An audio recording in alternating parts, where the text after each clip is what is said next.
जिसे खोजते हो वह तुम स्वयं हो। रमेनी 25, इस विषयांतर्गत हम बात करेंगे रमेनी 25 के तहत। तो कबीर साहब कहते हैं 34 अक्षर का यह विशेषा, सहस्त्रों नाम याही में देखा, भूली भटकी नर फिर घट आया, होत अजान सो सबन गमाया, खोजे ही ब्रह्मा विष्णु शिव शक्ति, अनंत लोक खोजे ही बहु भक्ति, खोजे ही गण गंधर्व मुनि देवा, अनंत लोक खोजे ही बहु भेवा, साखी जति सती सब खोजे ही, मन ही न माने हरि, बड़ बड़ जीवन बाची है, कहाँ ही कबीर पुकारी। इसका भावार्थ है 34 अक्षरों अर्थात वर्णात्मक शब्दों की यही विशेषता है कि व्यक्ति वस्तुओं के हजारों नाम इन्हीं में देखे जाते हैं। जीव भटकते हुए पुण्य मानव शरीर में आते हैं, परंतु सत्य ज्ञान से रहित होने से सब अपने जीवन को व्यर्थ में खो देते हैं। शास्त्रों के जाल में पढ़कर ब्रह्मा विष्णु शिव शक्ति गंधर्वगण मुनि देवता आदि तथा इनके अलावा भी अन्य लोग बड़ी भक्ति भावना तथा नाना प्रकार साधनों से अनंत लोकों की कल्पना कर अपने लक्ष्य को खोजते हैं। त्यागी सत्यव्रतधारी एवं पतिव्रताएं भी अपने लक्ष्य की खोज में पड़े हैं। वे मन में हार नहीं मानते। कबीर साहेब उच्च स्वर में कहते हैं कि बड़े बड़े जीव इस भ्रम चक्र से नहीं बचते। 24वीं रमेनी में कहा गया है 34 अक्षर से निकले जोई, पाप पुण्य जानेगा सोई। 34 अक्षर का लाक्षणिक अर्थ है वाणी जाल, शस्त्र जाल। शस्त्र जाल का मतलब शास्त्र का जाल। तो वाणी जाल और शास्त्र जाल के संबंध में सद्गुरु कहते हैं कि जो इससे निकलेगा वही सत्य को समझ पाएगा। अभिप्राय है कि जो हर जगह शास्त्रों की दोहाई देने की आदत छोड़कर स्वतंत्र विवेक रखेगा वही सत्य असत्य एवं कर्तव्य अकर्तव्य के भेद को समझ सकेगा। प्रश्न उत्पन्न हो सकता है, क्या 34 अक्षरों अर्थात वर्णात्मक शब्दों की आवश्यकता नहीं है? साहेब कहते हैं उनकी आवश्यकता का अस्वीकार कौन कर सकता है। ये सारे वाक्य भी तो 34 अक्षरों में ही लिखे जा रहे हैं। 34 अक्षरों की यही विशेषता है कि जड़ चेतन के हजारों नाम इन्हीं में देखे जाते हैं। सहस्त्रों नाम का अर्थ भी लाक्षणिक है। अर्थ है जड़ चेतन के असंख्य नाम इन्हीं 34 अक्षरों में पाए जाते हैं। अन्य प्राणियों से मानव की यही विशेषता है कि उसके पास विकसित मन और वाणी है। यदि मनुष्य इनका सदुपयोग करे तो वह भौतिक तथा आध्यात्मिक दशा में उच्चतम शिखर पर चढ़ जाए और यदि दुरुपयोग करे तो सर्वाधिक पतित हो जावे। भौतिक दशा में भी हम देखते हैं कि जब व्यक्ति अपने मन और वाणी से सब रचना करता है, सब लिखता है और जब कोई चीज़ को प्रोड्यूस करता है तो एक इंसान ही है कि जिसने एरोप्लेन भी बनाया है, उपग्रह भी छोड़े हैं और बहुत सारी चीज़ों को विकसित किया है।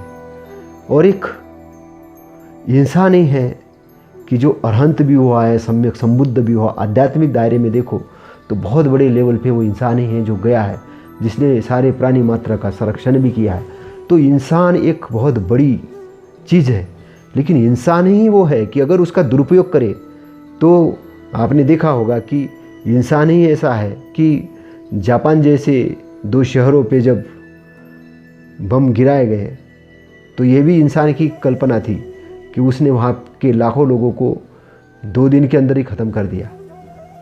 तो आध्यात्मिक में भी देखिए कि वो इंसान की कल्पना है कि हजारों मूक बधिर जानवरों को एक ही दिन में काट डालने का वो प्लानिंग कर देता है धर्म के नाम पे। अगर वो गलत डायरेक्शन में जाता है तो कई मूक बधिर जानवरों को एक ही दिन के अंदर में व्यक्ति पहले ज़माने में कई पेड़ काट देता था होलिका के नाम पे, होलिका को जला रहे। तो अगर गलत डायरेक्शन में गया तो वैसा करता है, एक ही दिन के अंदर सब प्रदूषण फैला देता है पटाखे उड़ा के। तो व्यक्ति जब गलत डायरेक्शन में जाता है तो उससे पतित भी कोई, उसके जैसा पतित भी कोई नहीं है। अगर वो राइट डायरेक्शन में जाता है तो उसके जैसा भौतिकवादी और आध्यात्मिक लेवल का भी कोई हो नहीं सकता है।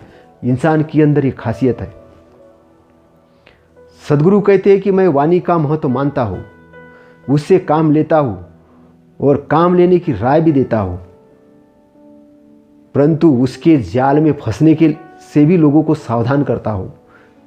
कि जैसे एक रोड है, रोड पे अगर गाड़ी चलती है तो आप बहुत अच्छे, लेकिन गलत डायरेक्शन में अगर गाड़ी चली गई तो उस पर जान भी जा सकती है। मतलब आप समझ रहे हैं कि डिसिप्लिन होना भी बहुत ज़रूरी है, अनुशासन भी होना ज़रूरी है, सब चीज़ों को जानना भी ज़रूरी है। तो ये सदगुरु क्या कहते हैं, सदगुरु ये मन के विकारों को भी जानते हैं कि मन गलत डायरेक्शन में जाता तब क्या होता है, सही डायरेक्शन में जाता तो क्या होता है। आध्यात्मिक डायरेक्शन भी जानते हैं कि अगर आपकी आध्यात्मिक डायरेक्शन गलत जाती है, कल्पनाश्रित जाती है तो आप भटकते रहते हो, आपका जीवन वैसे ही चला जाता है। लेकिन अगर वो डायरेक्शन सही हो तो आप बहुत बड़े लेवल पे आगे भी जा सकते हो। हाँ, वाणी जाल और शास्त्र जाल का अर्थ एक ही है और इससे सांप्रदायिकता का जाल निर्मित हो जाता है। वाणी जाल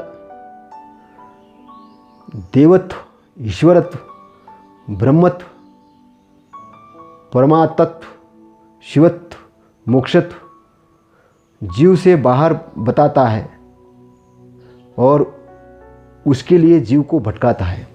कई वाणियाँ हैं, वाणियाँ जो शास्त्रों में लिखी है वो जीव को बताते हैं कि ईश्वर बाहर है, परमात्मा इधर है, ब्रह्मत्व उधर है, और वो जीव को बार बार भटकाते हैं पाने के लिए।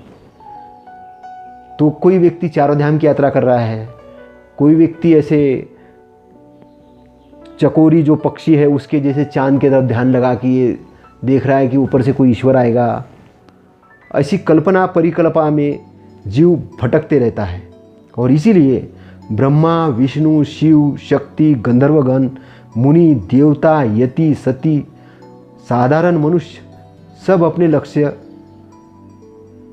और मोक्ष को बाहर खोज रहे हैं। तो ये साधारण जीव ही नहीं, सब ब्रह्मा, विष्णु, महेश से लेके सब बड़े बड़े जीव भी बाहर भटकने में लग गए और वे अपने मोक्ष को, अपने निर्वाण को बाहर खोज रहे हैं, भटक रहे हैं। ऐसे संत कबीर साहब कह रहे हैं। कितने लोग बड़े सच्चे दिल से भाव विवल होकर इस तरह से परमात्मा को बाहर खोजते हैं और परमात्मा को बाहर खोजते और ये कहते परमात्मा मिल जाएगा तो हमको मोक्ष मिल जाएगा और फिर हमारे को आनंद आ जाएगा। ये उनका एक भोलापन ही है, अपने आप को भुलाना ही है। बाहर खोजने में तो भौतिक वस्तुएं मिलती है, भौतिक जितनी सारी वस्तुएं बाहर खोजने में मिलेगी आपको। सोना मिलेगा, चांदी मिलेगा, तेल मिलेगा, बहुत सारी चीज़ें हैं जो बाहर मिलेगी आपको। तो गाड़ी, बंगला, बहुत सारी भौतिक चीज़ें आपको बाहर खोजने में मिलेगी, लेकिन व्यक्ति मोक्ष को भी बाहर खोज रहा है, मुक्ति को भी बाहर खोज रहा है। इससे अधिक भोलापन क्या होगा? इससे अधिक भोलापन क्या होगा? कबीर साहब कहते इससे अधिक भोलापन क्या होगा? जब खोजना छूट जाता है तब स्वरूप का बोध होता है। स्वरूप का यानी अपना बोध होता है। जब बाहर का खोजना बंद हो जाता तब आदमी अंतर में जाना चालू करता है, आंतरिक जाना चालू करता है। और आंतरिक जाने से क्या होता है? सारी इच्छाओं के शांत हो जाने पर अपने आप में ही तृप्ति मिलती है। इससे अधिक मोक्ष का पाना क्या हो सकता है? बाहर तो मोक्ष नहीं है, नहीं मिलता है, क्योंकि बाहर से आप संतोष प्राप्त हो सकता है, आपको तृप्ति हो सकती है। बाहर भौतिक चीज़ों के लिए अगर आप जा रहे, एक आपका लक्ष्य है, आपका अचीवमेंट है, आपने किया, तो आपको एक संतोष प्राप्त होगा। इसलिए जो सफल व्यक्ति है वो ऐसे सफल होते हैं कि बाहरी भी सफल रहते, आंतरिक भी सफल रहते। आपने अभी तक नहीं सुना होगा कि कोई आलस्य में पड़कर दारू पीते पीते कोई आदमी ज्ञान को प्राप्त हो गया, ऐसा सुना है? नहीं, क्योंकि उसकी चेतना ही ठीक नहीं है। जो कोई आलस्य में कुछ काम धाम नहीं करता और अचानक कुछ ऐसी विभूति बन गया कि बस उसका कोई ये नहीं, ऐसा सुना है। लेकिन ऐसा बहुत हुआ है।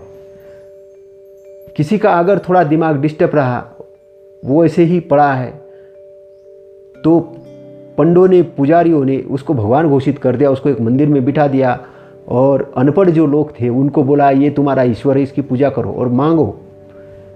तो बहुत सारे मूढ़ लोग साधु और संत बन गए जिनको कोई पता ही नहीं है।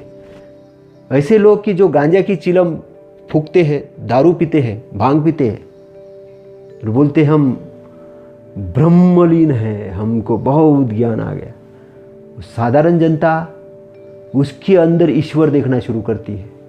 ये क्यों हुआ? ऐसा क्यों हुआ?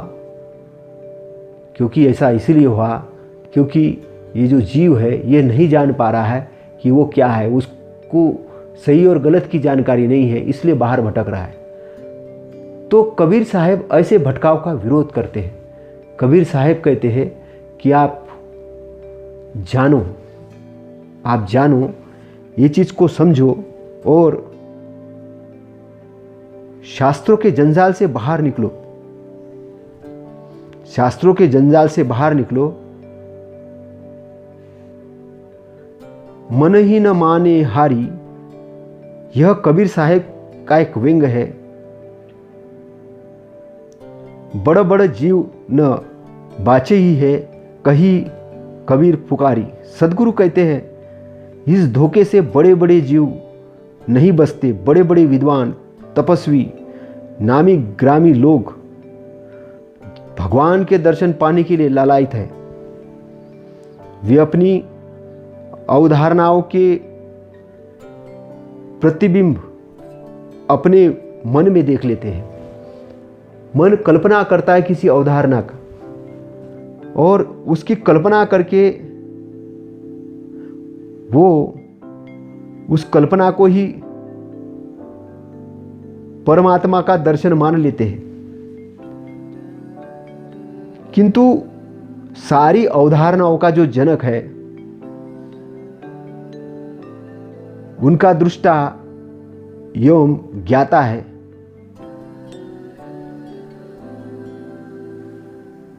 वह चेतन देव ही अपना स्वरूप है। इसके अलावा तो सब भुलावा है। चेतन देव स्वरूप है ना, अपना जो स्वरूप है वो सच्चा है, बाकी तो सब भुलावा है। बाकी सब मन के द्वारा निर्मित की हुई चीज़ है, वाणी के द्वारा निर्मित चीज़ें हैं। अगर मन सही डायरेक्शन में है तो हमारा बहुत बड़े पैमाने पे कल्याण कर सकता है और बड़े पैमाने पे हमको सही रास्ते पर भी ले जाने के लिए मदद करता है। लेकिन वही मन गलत डायरेक्शन में जाता है तो वही हमारा उतने ही तरीके से अकल्याण करता है और हमें गलत डायरेक्शन ले जाने का भी काम करता है। इसलिए मन को सही डायरेक्शन में लाना जरूरी है और चित्त की शुद्धता जरूरी है। तो क्या होता है कि जिसका चित्त शुद्ध नहीं होता है, जिसका चित्त मैला होता है, तो वो उस चित्त के कारण अपने आप को, उसकी जो चेतना होती है वो सही नहीं होती है और वो भ्रम में पड़ा रहता है, उसको समझ में नहीं आता सही क्या गलत क्या। इसलिए कबीर साहब कहते हैं कि अपने आप को वाणी के रूप में ठीक करो, मन के रूप में ठीक करो। जब वाणी और मन ठीक हो जाता तो शारीरिक कर्म भी ठीक हो जाते। तो शारीरिक कर्म, वाणी के कर्म, वाचा के कर्म, शारीरिक कर्म ठीक करो। ठीक करोगे तो आप अपने चेतन देव स्वरूप चेतना में रमन करोगे और वही आप हो।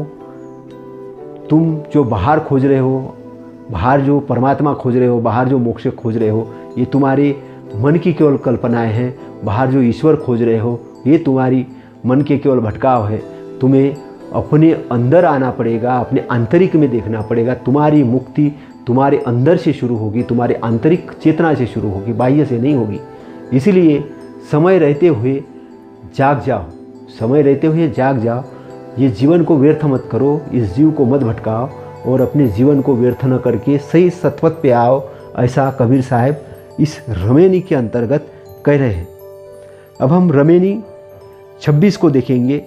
निज चेतन स्वरूप को पहचानने वाला सर्वोच्च है। जो निज चेतन स्वरूप को पहचानता है वही सर्वोच्च है। आपहु कर्ता भये कुलाला, बहु विधि बासन गढ़े कुमारा। विधि ने सबे किन एक ठाऊ, अनेक जतन के बने कनाऊ। जठर अग्नि मो दिन प्रजारी, तामह आपु भये प्रतिपाली। बहु जतन कै बाहर आया, तब शिव शक्ति नाम धराया। घर का सुत जो होए अयाना, ताके संग न जाहू सयाना। साची बात कही मैं अपनी, भया दीवाना और की पुन्नी। गुप्त प्रगट है एके दूधा, काको कहिए ब्राह्मण शूद्रा। झूठे गर्भ भूलो मति कोई, हिंदू तुरख झूठ कुल दोही साखी। जिन्ह यह चित्र बनाइया, साचा सो सूत्रधारी। कही कबीर ते जन भले, जो चित्रवंत ही ले ही निहारी। भावार्थ, जैसे कुम्हार मिट्टी लेकर चाक पर बहुत प्रकार के बर्तन बनाता है, वैसे ही स्वयं जीव वासनावत कर्ता बनकर गर्भाशय में शरीरों की रचना करता है। शरीर रचना के नियम में माता के गर्भ में सब सामग्री इकट्ठी कर दी और अनेक अंगों से संपन्न शरीर की रचना होने लगी। माता के प्रज्वलित पेट की अग्नि में बच्चे का शरीर पकता एवं बढ़ता है। उसके जीव के अपने कर्म ही उसके शरीर के प्रतिपालक होते हैं। माता के सजग रहन सहन, पेट के रेचन तथा दाई वैद्य डॉक्टरों के बहुत यत्न से बच्चा बाहर आता है। तब उसके लिंग जानकार, उसके पुरुष या स्त्री वाचक नाम रखे जाते हैं। यदि अपने घर का लड़का एवं अपना पुत्र अज्ञानी हो और वह अज्ञान युक्त काम करता हो, तो उसके साथ गलत कर्म में सयाने पिता को नहीं जाना चाहिए। तात्पर्य यह है कि यदि मन गलत चीज़ों में भागता है तो जीव को उसके साथ नहीं जाना चाहिए। मैंने अपनी सच्ची बात कह दी, किंतु लोग दूसरों की भ्रामक बातें सुनकर उन्मत्त हो रहे हैं। जो शरीर बना है तो शरीर से मन है, तो जो जीव है, जीव तो मुख्य है, तो जीव को वो मन के अंडर में नहीं रहना है। मन अगर गलत डायरेक्शन में, तो जीव का काम है, चेतन जीव का काम है कि उसको सही डायरेक्शन में ले जाए। जैसे बच्चा अगर गलत रास्ते पे अगर जाता है तो बाप क्या करता है, बच्चे को सही रास्ते पे लाता है ताकि उसकी दुर्गति नहीं हो, उसको सही रास्ता मिले। तो ये काम किसका है? जीव का है। जीव को मन के अंडर में नहीं लेना, मन को जीव के अंडर में रखना है। ऐसे साहेब कह रही है कि मैंने अपनी सच्ची बात तो कह दी है,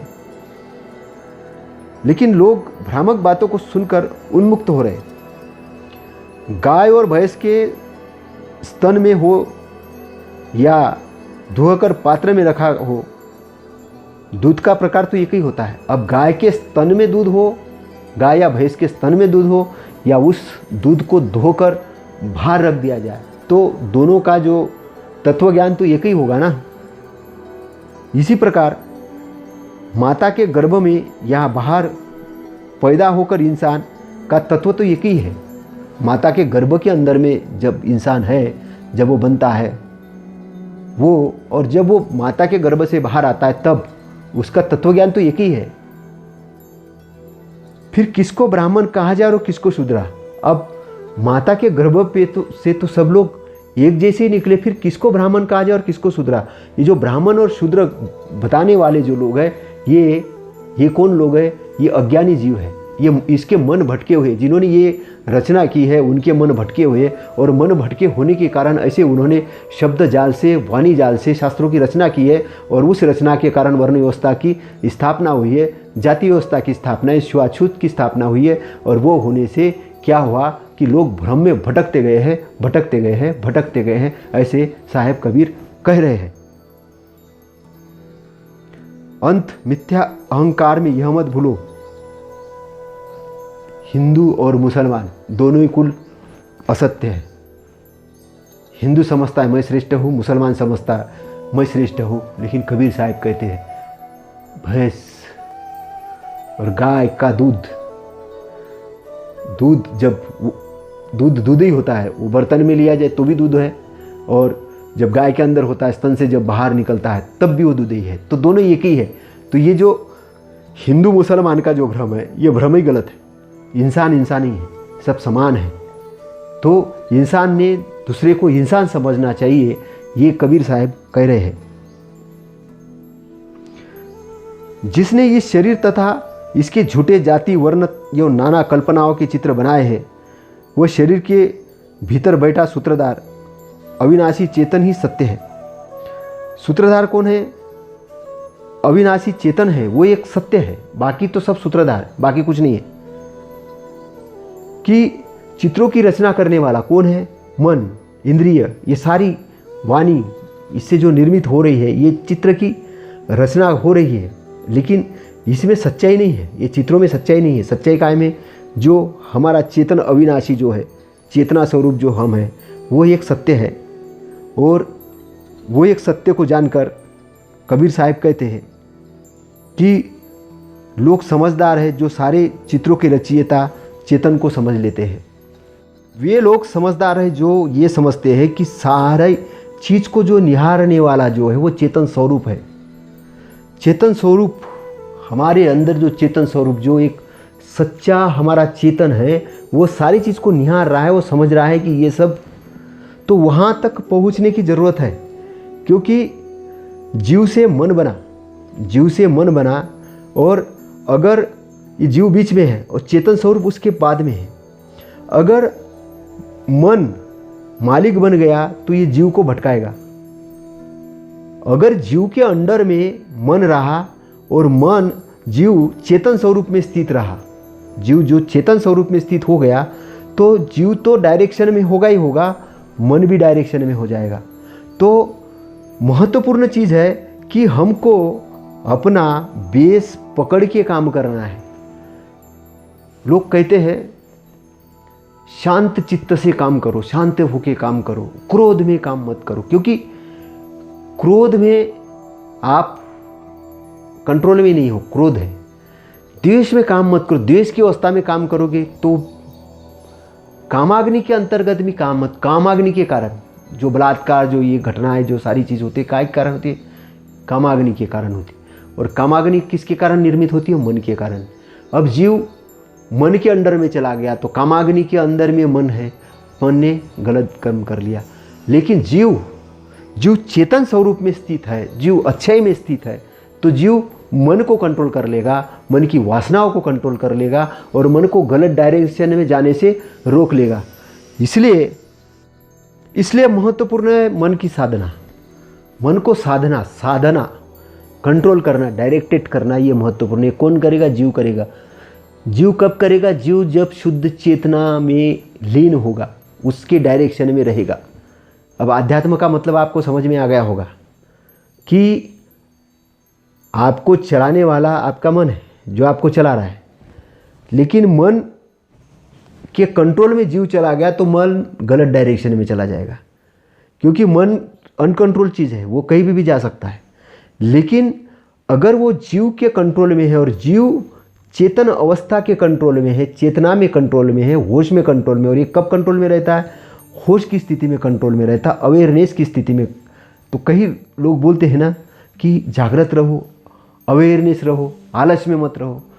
क्योंकि जब आप जागृत रहते हो, होश की स्थिति में रहते हो, आलस्य रहित होते हो या अप्रमाद की स्थिति में होते हो, सावधानी में रहते हो, तो आप अपने कंट्रोल में रहते हो, अपनी चेतना में रहते हो। और उस चेतना के कारण जो आप काम करते हो, आप सही काम करोगे, अच्छा काम करोगे। लेकिन आप क्रोध की अवस्था में आ गए तो क्रोध के कारण पानी जैसे खोल रहा है, तो आपको अपना ही प्रतिबिंब नहीं दिख रहा है। तो अपना प्रतिबिंब नहीं दिख रहा है तो फिर आप सामने वाले का प्रतिबिंब देखोगे। इसलिए क्रोध को कंट्रोल करना। क्रोध क्यों आया था? मन गलत डायरेक्शन में, मन के अंदर क्या आया था? द्वेष आया था। द्वेष के कारण क्रोध की निर्मित हुई। इसलिए द्वेष को खत्म करना है तो मैत्री की भावना रखनी है। क्रोध को खत्म करना है तो क्या करना है? अपने अंदर शांति स्थापित करनी होगी। शांति स्थापित करना है मतलब अवेयरनेस में रहना होगा, होश में रहना होगा। होश में जब रहोगे तब अपने शुद्ध चेतन में रहोगे, और शुद्ध चेतन में रहोगे तो आपके कार्य सही होंगे, सफल होंगे, अच्छे होंगे। इसलिए मन पर सदैव निगरानी रखना चाहिए। उसके वश में अपने को नहीं रहना चाहिए, उसको अपने वश में रखना चाहिए। और सुखी जीवन जीने का और समाज के साथ न्याय करने का यही एक तरीका है। तो हमारे पास जो पावर है, उस पावर का हम सदुपयोग भी कर सकते, दुरुपयोग भी कर सकते। तो हमको क्या करना है? सदुपयोग करना है। कल्पना करनी है तो अच्छी करनी, अच्छा विजुअलाइजेशन करना है। वाणी बोलनी है तो अच्छी बोलनी है। कार्य करना है तो अच्छे करना है। तो हर चीज़ क्या करनी है? अच्छी और बुरी दो चीज़ें होती है। तो हमको अच्छाई की तरफ जाना है, सन्मार्ग की तरफ जाना है, और सन्मार्ग की तरफ जाकर अपने को अपना सम्राट मानकर और समझकर चेतन स्वरूप में रमना है, और ज्ञान और होश की स्थिति में रहकर सभी चीज़ों की अच्छी निर्मिति के लिए सहयोग प्रदान करना है। आध्यात्मिकता में बढ़ते बढ़ते भौतिक में भी बढ़ना है, लेकिन बैलेंस रह के भौतिक को भौतिक समझना है, आध्यात्म को आध्यात्मिक समझना है, नित्य को नित्य समझना है, अनित्य को अनित्य समझना है। और जब हम सत्य को सत्य जानेंगे, असत्य को असत्य जानेंगे, तब हमारी झूठ से मुक्ति हो जाएगी और हम सतपथ पर आ जाएंगे। तो अभी हमने रामायणी 25 और 26 का व्याख्यान देखा है, सुना है। आपका कल्याण हो, मंगल हो, इसी भावना के साथ विदा लेता हूँ। धन्यवाद।